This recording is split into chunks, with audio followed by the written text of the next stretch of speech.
Opinion disclaimer. This video is mainly of my opinion. Any facts I do try to state will be verified by official sources. Otherwise, it is just me sharing my thoughts and position on a subject. And I welcome you to share your own opinions on the topic of the video in the comments below.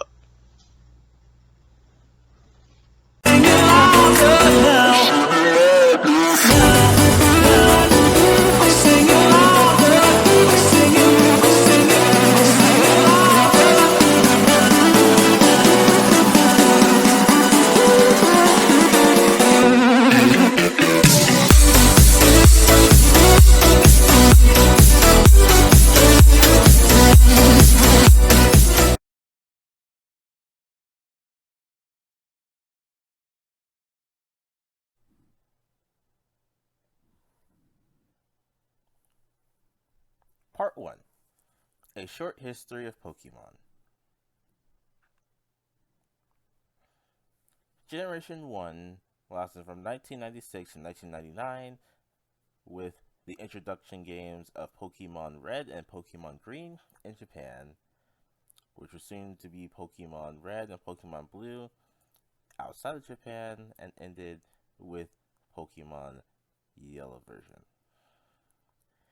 Then we had Generation 2, which ran from 1999 to 2002, starting with Pokemon Gold, Pokemon Silver, and ending with Pokemon Crystal.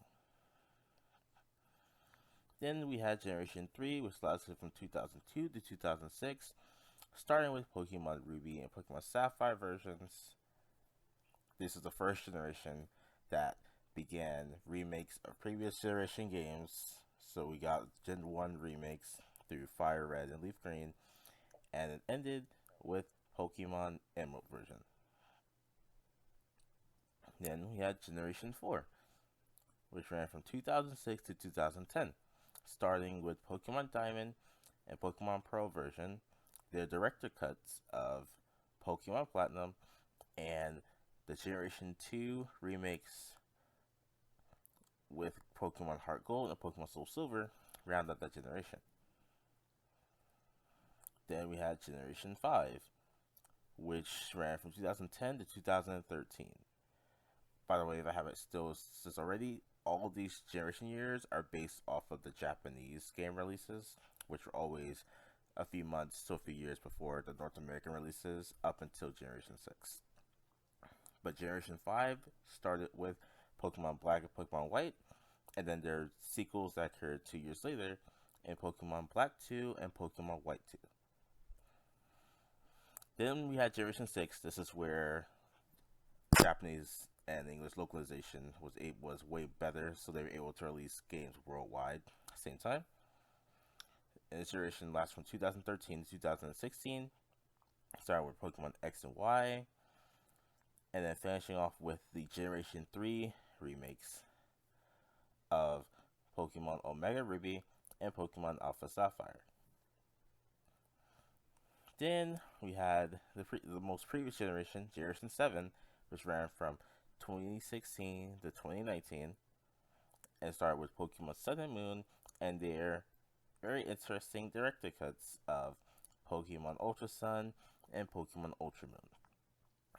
So, that was a quick history of the Pokemon series through the main series games.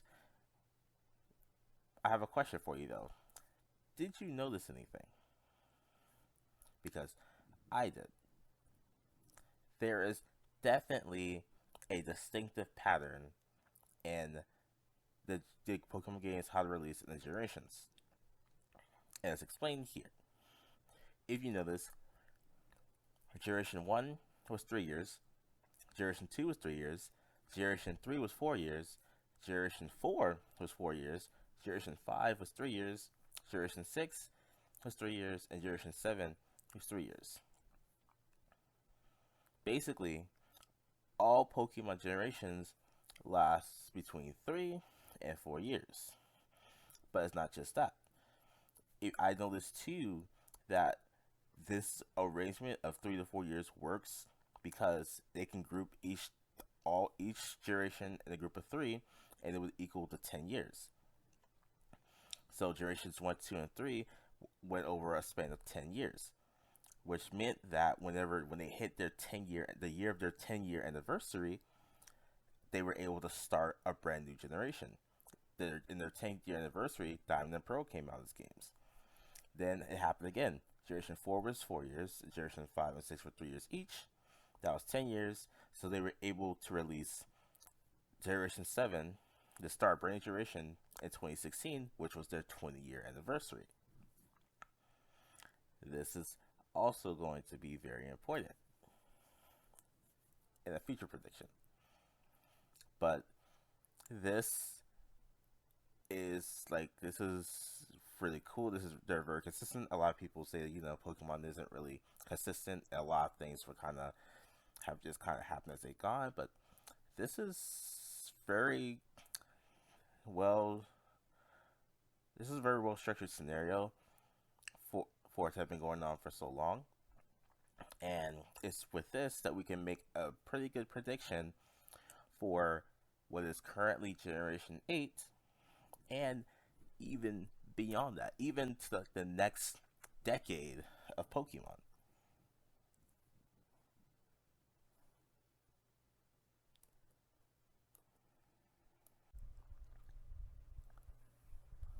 Part 2, what we know so far.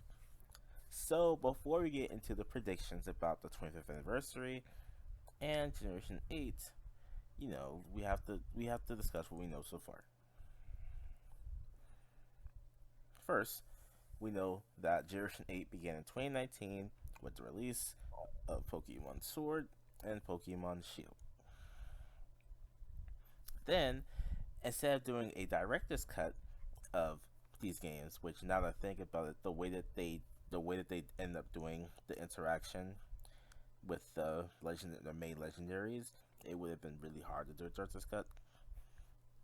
But instead of doing a director's cut, they decided to do DLC and focus on 2 completely different legendary Pokemon, which I have my opinions on this as well in an upcoming video.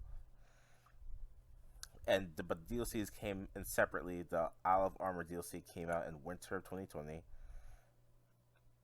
and the Crown Tundra DLC came out in fall of 2020. So beginning of the year, in the year. Nice.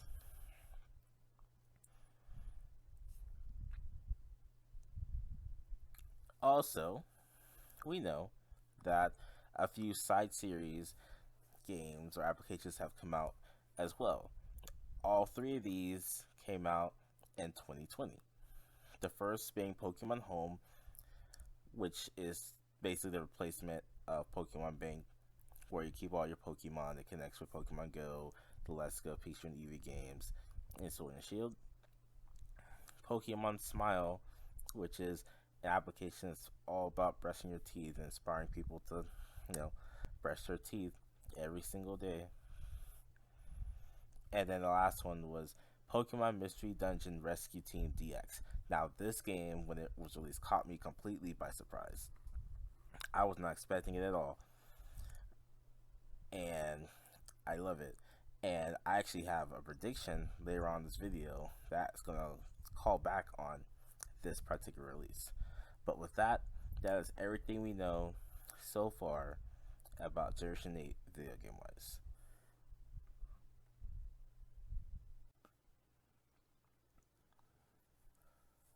Part 3, the predictions. And now, for the moment that you guys have been waiting for, here are my official predictions on the 25th anniversary of Pokemon, video game wise, as well as the rest of the 8th generation of Pokemon. Starting with the biggest one. I guess not really the biggest one, but an important one. Generation 8 will be 4 years long. As I mentioned earlier, I would do the quick history of Pokemon, and we came to the conclusion that generations occur every 3 to 4 years, and that each triple grouping of generations, 1 to 3, 4 to 6, 7 to 9, would basically have to equal up to 10. That way they can release a brand new generation on a 10th anniversary.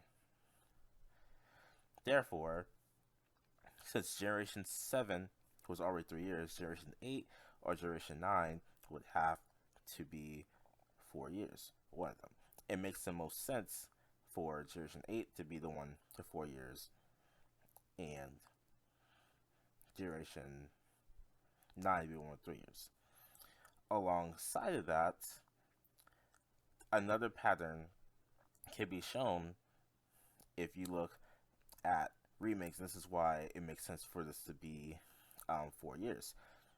Typically, in a 3-year generation, you're going to get the introduction games for that generation, and then you may either get a director's cut, a sequel, or another a director's cut, a sequel, or a remake. But you would never get a director's cut, original, director's cut, and remake in a 3-year generation. But in a 4-year generation, you're most likely going to get the introductory game, the director's cut, and a remake. This happened in Generation 4, where we got Diamond and Pearl, Platinum, the director's cut, and then Heart Gold and Soul Silver as the remakes to Generation 2. And speaking of the remakes, there is a pattern also for these remakes. My Generation 1 remakes, they just happened to start Gen 3. There was no necessarily pattern there. I mean, when you look at the timeline, which we'll get to later, you'll see why it was placed there, but it doesn't fit this pattern. However, the last 2 remakes we've had in Heart Gold, Soul Silver, and Omega Ruby and Alpha Sapphire fit this well, because Heart Gold, Soul Silver came out in Generation 4, and they are remakes of Generation 2, while Omega Ruby and Alpha Sapphire are remakes of Generation 3, but they occur in Generation 6. Those generations are double the duration of the original. So Gen 2 remake happened in Gen 4, Gen 3 remake happened in Gen 6. Therefore, it would make sense that a Gen 4 remake would happen in Generation 8. And alongside that, something that interesting that happened last generation is Let's Go Pikachu and Eevee games. Now, Pokemon Go is extremely successful for Pokemon, and Let's Go Pikachu and Eevee sold well over 10 million copies. So it really wouldn't make sense for the Pokemon company to just ignore the success of this casual series. And so it makes sense that they could make another Let's Go game in this generation. They have the time to do so. My next prediction is quick predictions on the side series games.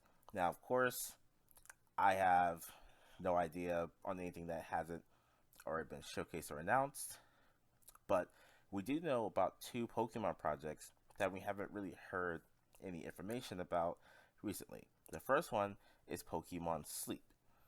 Pokemon Sleep is supposed to allow you to interact with Pokemon while you sleep, supposed to encourage like healthy sleeping through a mobile app and something like that. To me, it makes sense for that to be released this year, sometime around the summer. It's not really big, not as big as like Pokemon Home was, so it just seems like a fit there. The bigger project of the side series though is Pokemon Unite. That's that big tactical fighting game that they're making with Tencent. Looks really cool. That game looked like it was pretty well in development when they first showed it off, but the type of game it is, my prediction for this game is that they'll probably do some early beta testing or demo testing during December 2021. It'll most likely be selective.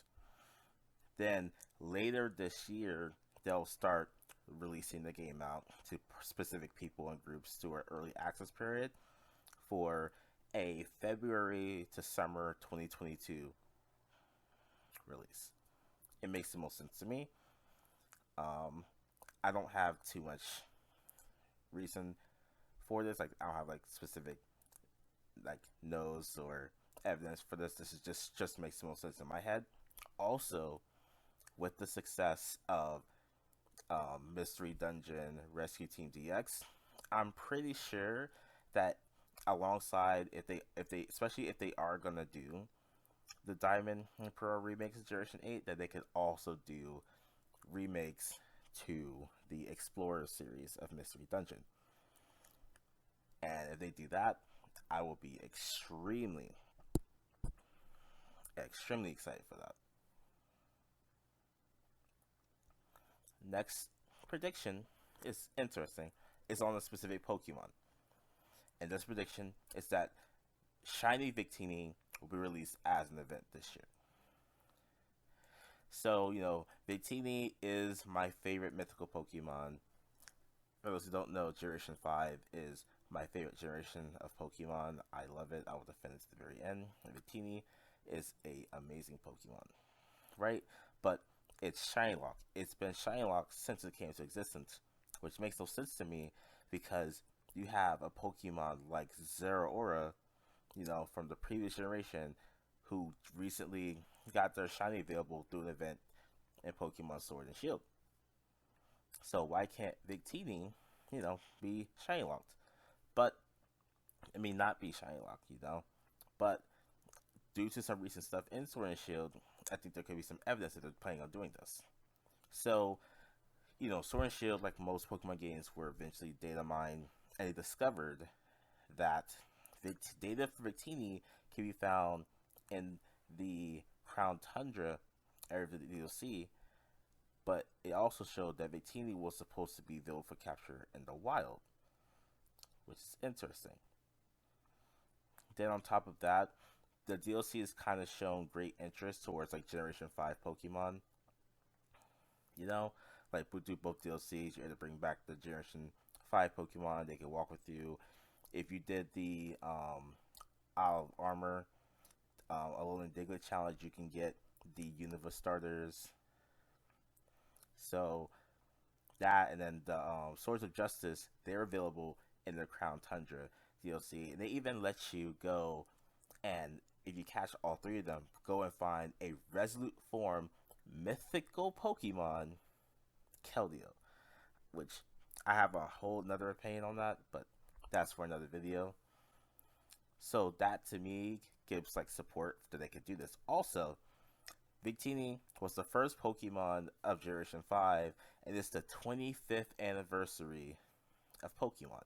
And what's 5 times 5? 25. Weak connection, I know. Very cheesy connection, I know. But it makes the most sense that Victini will be released as a shiny this year,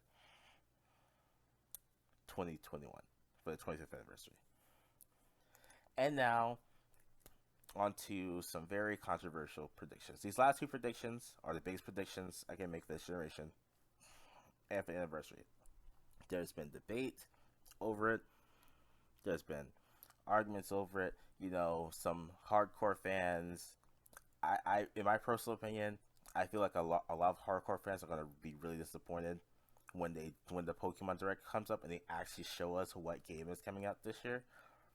Because my first prediction of these last two is that a new Let's Go game, specifically the one for Johto, where it be Let's Go Johto as a singular or Let's Go Gold and Silver, will be coming out this year for the 25th anniversary. And yes, I know a lot of people want the Diamond and Pearl remakes to come out this year. It's like, it's the 25th anniversary. It's the perfect time to do this, right? But there is a reason for this. As I mentioned before, there was the success of Pokemon Go. And with that, they did the Let's Go games. That success can't be ignored. Pokemon's the biggest franchise in the world. They're not just gonna they're just gonna look at that and be like, oh, this was good, and leave it alone. And not just that, but the Let's Go games are some of the more easier games to make. The art style in there isn't as complicated as when they were making the main series games. So for them to do another game like this and have it integrated with Go and Home, it wouldn't be that bad. Also, but the biggest the biggest piece of evidence for this is the Pokemon timeline. For those of you guys who don't know, Pokemon does have an official timeline. A lot of deep, long lasting franchises have a timeline. For example, the Legend of Zelda series has a timeline. Their timeline is ridiculous, though, but we're not gonna get into that. But the Pokemon timeline is simple. Is a lot simpler for the most part. And basically, the way it goes is that the events of Generation One and Generation Three happen at the same time. And whatever universe, I know that there's a Mega Evolution universe, there's a non-Mega Evolution universe, there's a Dynamax universe, but basically, it doesn't matter which specific universe, the events happen at the same time. So when Red was conquering the gym leaders and taking on Team Rocket and becoming champion, at the same time that was going on, um, Brendan, Orme, and Hoenn doing the same thing, taking on Team Rocket, Team Magma, Team Aqua, you know, over there. So these events are happening at the same time. This also explains why we got the remakes for Gen 1 and Fire Red Leaf Green in the same generation that we got the Generation 3 games. They're happening at the same time. Then 3 years later, we get Generation 2. Because Generation 2 occurs 3 years later as Generation 1. And the events of Generation 4 and Generation 2 happen at the same time. So when Gold is going and trying to stop the rest of Team Rocket and conquering all of Johto and the Kanto gym leaders, becoming champion and trying to beat the original champion Red, the trainer in Sinnoh is also going their adventures trying to stop Team Galactic and save the world from the forces of the God Pokemon. So this is all happening at the same time, and evidence of this came in the form that we got the Generation 2 remakes during Generation 4, but also when you start Diamond, Pearl, or Platinum, you start watching the TV, and the TV references the Red Gyarados, which is happening in Johto at the time. Then, I forget how many years exactly after these two, but we get the events of Generation 5. The first game, Black and White, they occur. Then, as we know, Black 2 and White 2 are sequels that happen 2 years after. So, Black 2 and White 2 happen 2 years after Black and White, and X and Y occur at the same time as Black 2 and White 2. So, they're there.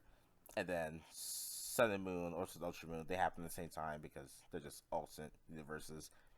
And that's pretty much the timeline so far. We don't necessarily know where Sword and Shield occur on the timeline because we don't know where the Dynamax universe will really be. But that's the timeline in a nutshell. And if you notice something, I kept saying the number 3. Generation 2 occurs 3 years after Generation 1. Gold and Silver came out 3 years after Red and Green did. Let's Go Pikachu and Eevee came out in 2018. If Pokemon's going to follow this timeline, which they tend to really do follow the timeline, that means that 3 years from 2018 is 2021, and the next games would have to be from the Let's Go series, and it would have to be the Gen 2 version of the Let's Go series. Therefore, this year, we're getting Let's Go Johto, or Let's Go Gold and Silver. So, I could be wrong. But there is enough evidence to show that this would be the case. And finally, this means that my final prediction for the 25th anniversary in this generation is that we will be getting the Diamond and Pearl remakes next year in 2022. And the reason for this is all the reasons I said why we're going to get the Let's Go games, but also Um, but we're definitely gonna get the remakes because of the double generation rule. Like I said, we're getting Generation 4 remakes and Generation 8. Um, the biggest reason why I don't think it's happening soon though is because of the Sword and Shield DLC. Because in the Sword and Shield DLC, which I will have another video for, they gave us new Regis and the ability to capture Regigigas, who resides at Snowpoint Temple in Sinnoh. There's that. They allowed us to catch the Sinnoh pseudo legendary in the DLC. And then not just that, but in the Max Cave, you can catch the Pixies. You can mess with Azelf, and you can capture Dialga, Palkia, and Giratina. So, if you're doing all this in DLC for the Gen 8 games, what is there really to do for the Gen 4 remix? It would have been a bit redundant if that happened so soon. Therefore, I think if they just let us get Let's Go Johto, that gives us time to have gotten over the DLC, have a breather, and then, you know, then they can figure out some cool stuff they can do. Like I hope, that they give the Sinnoh starters Gigantamax forms and G Max moves.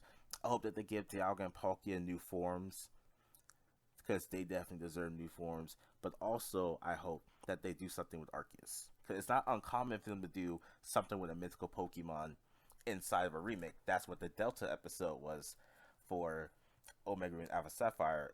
It was based on Rayquaza, the legendary, but it also involved Deoxys, the mythical. So you could do something where you have Dialga, Palkia, and Giratina at Spirit Pillar, and boom, here comes Arceus. Or even if you want to just focus on Dialga and Palkia in the main story, have an episode based off of Giratina afterwards, and he can deal with Arceus. He could do the whole callback on how Arceus sent Giratina away for bad behavior. That works. But also, it would be a callback to Generation 4 because in Generation 4, like I mentioned earlier, we got Diamond and Pearl, the Director's Cut, Pokemon Platinum, and then we got the Generation 2 remakes after. In this case, we would have gotten Sword and Shield, the DLC of Sword and Shield, Let's Go, and have ended with the Diamond and Pearl remakes, and that would have wrapped up